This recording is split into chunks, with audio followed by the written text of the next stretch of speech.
వాదనలు జరిగినాయి. రావణ్ మీద పెట్టినటువంటి కేసు దేశద్రోహం కేసు, ఉపా కేసు, waging war against government of India, మరణశిక్ష పడేటువంటి కేసులు కూడా పెట్టారు. నాకు తెలీదు మీడియా సోదరులు మరి ఎక్కడైనా వీడియోలో మాట్లాడితే మరణశిక్ష పడే కేసులు పెడతారని. మొదటిసారిగా మా గౌరవ ఉప ముఖ్యమంత్రి గారి యొక్క ఇలాకాలో ఈ విధమైనటువంటి మరణశిక్ష పడే కేసులు విలేకరుల మీద పెడతారని నేను ఊహించలా, బట్ పెట్టారు. ఏదేమైనప్పటికీ కూడా న్యాయమూర్తి గారి దగ్గర సుదీర్ఘమైన వాదనలు జరిగినాయి. వారు తీర్పును రిజర్వ్ చేశారు. బహుశా ఇంకొంచెం సేపట్లో తీర్పునిచ్చే అవకాశం ఉంది. ప్రాసిక్యూషన్ తరఫున డైరెక్టర్ ఆఫ్ ప్రాసిక్యూషన్ మరొక 25 మంది లాయర్లు వచ్చారు. చాలా సుదీర్ఘమైనటువంటి వాదనలు వినిపించారు. రావణ్కి బతికే అవకాశం లేదు, రావణ్ చచ్చిపోవాలి, రావణ్కి మరణశిక్ష వేయాలి. రావణు హిడ్మా చనిపోయినప్పుడంట ఆయనకి శ్రద్ధాంజలి ఘటించాడంట. శ్రద్ధాంజలి ఘటించిన కారణంగా ఆయనకి బతికే అవకాశం లేదంట. శ్రద్ధాంజలి ఘటించినటువంటి మరి హిడ్మా ఐడియాలజీని సపోర్ట్ చేసినటువంటి రావణు బతికే అవకాశం లేదు.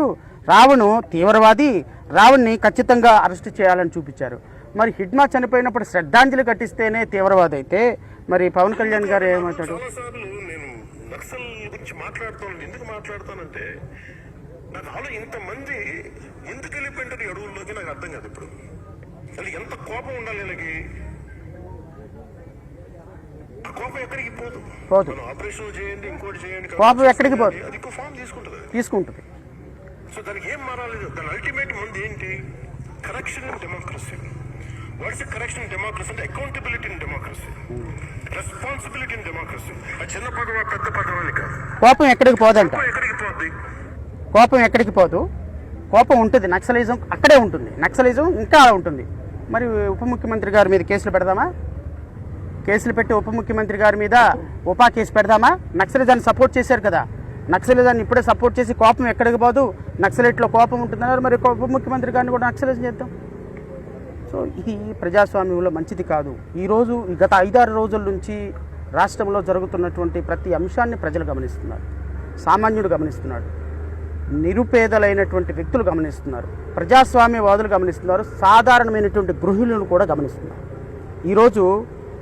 ఈరోజు రాష్ట్ర ప్రభుత్వం ఈరోజు కొన్ని లక్షల కోట్ల రూపాయలు ఖర్చు పెట్టి ఒక సామాన్యుడిని ఈరోజు అరెస్ట్ చేయడానికి ఇంత వ్యవస్థను వాడు. సరే, ఏదేమైనప్పటికీ ఇంకొక అరగంటలో జడ్జిమెంట్ వస్తుంది. రావణ్ అరెస్ట్ అయినప్పటికీ కూడా, రావణ్ రిమాండ్కి వెళ్ళినప్పుడు కూడా రావణ్ మీద ఇంకా 102 కేసులు రెడీ చేసి పెట్టారు. ప్రతిరోజు ఒక పీటీ వారెంట్ వేయాలి, రాష్ట్ర వ్యాప్తంగా అతన్ని బయటకు రానివ్వకూడదు, 1 సంవత్సరం పాటు రావణ్ని జైల్లో పెట్టాలనేటువంటి ఒక దుర్మార్గకరమైనటువంటి చర్యలకి రాష్ట్ర ప్రభుత్వం చేసింది. ఈ కాన్సన్ట్రేషను సుగాలి ప్రీతి చంపేసినటువంటి వ్యక్తుల మీద పెట్టినట్టయితే చాలా బాగుండేది. ఈ కాన్సన్ట్రేషన్ ఒక పాప చనిపోయింది కదా, ఆ పాప మీద పెట్టినట్టయితే ఇంకా బాగుండేది. ఈ కాన్సన్ట్రేషను రోజుకు మర్డర్, రేపు జరిగి పోలీసు లాకప్లు జరుగుతుంది కదా, దాని మీద పెట్టినట్టయితే సరిపోయేది. సో దాని కేసుల మీద అయితే ఏమి కాన్సన్ట్రేషన్ ఉండదు. సోషల్ మీడియాలో పవన్ కళ్యాణ్ గారి గురించి ఒక మాట మాట్లాడితే మాత్రం కాన్సన్ట్రేషన్ ఉంటుంది. ఏదేమైనప్పటికీ మీరు రాజద్రోహం కేసు పెట్టారు. ఈ కేసులో రిమాండ్ అయినా, ఎన్ని వందల పీటీ వారెంట్లు వేసినా, లీగల్గా న్యాయ పోరాటం, రాజకీయ పోరాటం, ప్రజా పోరాటం రావణ్ని విడిపించే దాంట్లో కొనసాగుతుంది. ఈరోజు చేసినటువంటి ఈ 4-5 రోజుల నుంచి రాష్ట్ర ప్రభుత్వం చేసినటువంటి విన్యాసాల యొక్క రిప్లికేషన్స్ 2029లో రిఫ్లెక్ట్ అవుతాయి. Thank you so much.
SSD కూడా సపోర్ట్ ఉంటుంది మీకు ఖచ్చితంగా.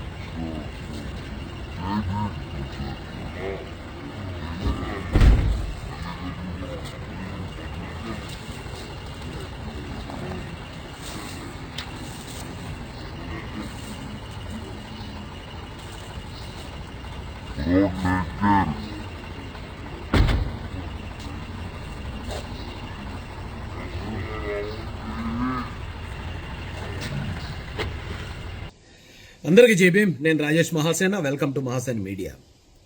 ప్రశ్న రావణంలో మొదటి కేసు పెట్టినప్పుడే మార్పు వచ్చుంటే బాగుండేది అనిపించిందండి నాకు. నేను కూడా చెప్పాను, వద్దు అంత ఎక్కువ అగ్రెసివ్ అయిపోతున్నాడు, ఓవర్ యాక్షన్ అయిపోతుంది, దయచేసి తగ్గితే మంచిది అని. అతను తగ్గలేదు సరి కదా, ఇంకా అతన్ని రెచ్చగొడితే ఇంకా రెచ్చిపోయాడు. బెయిల్ వచ్చే ప్రతిసారి అతను ఏదో విజయం సాధించినట్టు ఆ పక్క ప్రకాష్ రాజ్ అక్కడెక్కడి నుంచో అతని వీడియోలు మాట్లాడడం, ఇంకొకటి మాట్లాడడం, అతనికి ఏదో నేను చేసేది ఏదో గొప్ప అనుకున్నాడండి. వన్ బై వన్ బెయిల్స్ వస్తూ ఉంటే, సరే ప్రభుత్వం నా మీద చిన్న కేసులే పెడుతుంది, నన్ను జస్ట్ ఒక వార్నింగ్ ఇచ్చి వదిలేద్దాం అనుకుంటుందని అతను గ్రహించలేకపోయాడు. గ్రహించలేక నేనంటే భయపడుతున్నారా, నేను నిరాదీక్ష చేస్తాను, నేను ఇంకోటి చేస్తాను, నాకు 500 మంది పోలీసులు పెడతారా, ఇది చేస్తారా, అది చేస్తారని చాలా ఎక్కువ ఓవర్గా మాట్లాడాడు సార్. ఎందుకంటే అతనికి పోలీస్ ప్రొటెక్షన్, ఎందుకంటే ప్రజలు అతను కొట్టి చంపేసేలాగా ఉన్నారు, అందుకని పోలీస్ ప్రొటెక్షన్ ప్రభుత్వం ఇచ్చింది. అయినా కూడా దాన్ని కూడా అతను మిస్యూజ్ చేసుకున్నాడు. ఈ రోజున ఉపా చట్టం ప్రకారం అతని మీద కేసు నమోదైంది. ఉపా చట్టం అంటే తెలుస్తుంది మీకు, కొన్ని రోజులు గడిచే కొద్దీ దాని తీవ్రత తెలుస్తుంది. ఇంకో పాయింట్ ఏంటంటే, ఇతను గతంలో చాలా వీడియోలు మాట్లాడాడు, ఎప్పుడు అతను జై భీమ్ అన్న మాట మాట్లాడలేదు. ఇతను అరెస్ట్ అయిన తర్వాత పోలీస్ స్టేషన్ నుంచి జై భీమ్ అంటున్నాడు, అక్కడెక్కడో పోలీసులు అరెస్ట్ చేసేటప్పుడు రోడ్డు మీద 2-3 కూర్చొని జై భీమ్ అంటున్నారు. ఇప్పుడెందుకు అంబేద్కర్ గారిని అడ్డు పెట్టుకుంటున్నారు? మీరు ఒక పోరాటం చేస్తున్నారు. ఇప్పుడు మీరు చిరంజీవి ఫ్యామిలీ మీద మాట్లాడారు, ఈ రావణ అనే వ్యక్తి గురించే చెప్తున్నాను. చిరంజీవి గారి ఫ్యామిలీని విపరీతంగా దూషించాడు. చిరంజీవి గారికి అంబేద్కర్ గారు అంటే, అంబేద్కర్ గారికి చిరంజీవి గారి ఫ్యామిలీ అంటే ఏం శత్రుత్వం లేదే, దళితులు ఎవరికి చిరంజీవి గారి ఫ్యామిలీతో శత్రుత్వం లేదే. అలాగే మీరు పవన్ కళ్యాణ్ గారినో చంద్రబాబు నాయుడు గారినో అకారణంగా దూషించారు, పెద్ద పెద్ద మాటలు మాట్లాడారు.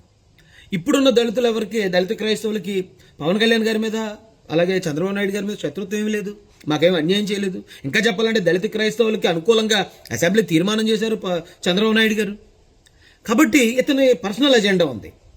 ఒకటి, ప్రకాష్ రాజ్ కోసం ప్రకాష్ రాజ్ రెచ్చగొట్టడం వల్ల చిరంజీవి గారిని, చిరంజీవి గారి ఫ్యామిలీని, పవన్ కళ్యాణ్ గారిని తిడతాడు, భయపచ్చంగా తిడతాడు ఇతను. అలాగే ఇప్పుడు వైసీపీ ఆడేస్తున్న ఆటలో భాగంగా ఈ జాడ శ్రవణ్ గాడో, మరొక ఐఏఎస్ విజయ్ కుమారో, ఈ పేటీఎం టీమ్స్ కొంతమంది ఉన్నాయి ఇతను సపోర్ట్ చేసి రెచ్చగొట్టి వీళ్ళని సాటిస్ఫై చేయడానికి, వైసీపీని సాటిస్ఫై చేయడానికి ఇతను కూటమి ప్రభుత్వాన్ని నిష్కారణంగా లేని అపోహలు క్రియేట్ చేసి చాలా దారుణంగా అటాక్ చేసేవాడు. ఇప్పుడు ఈరోజు ప్రభుత్వం నాకు తెలిసి చాలా కఠినమైన చర్య తీసుకుంది. ఎందుకంటే ఇలాంటి వాడు ఏదైనా పార్టీలో ఉండి మాట్లాడితే ఓకే, ఎందుకంటే వైసీపీలో ఎంతకంటే దరిద్రంగా మాట్లాడే వాళ్ళు ఉన్నారు, ఎంతకన్నా బూతులు మాట్లాడే వాళ్ళు ఉన్నారు, అది రాజకీయం అయిపోద్దండి.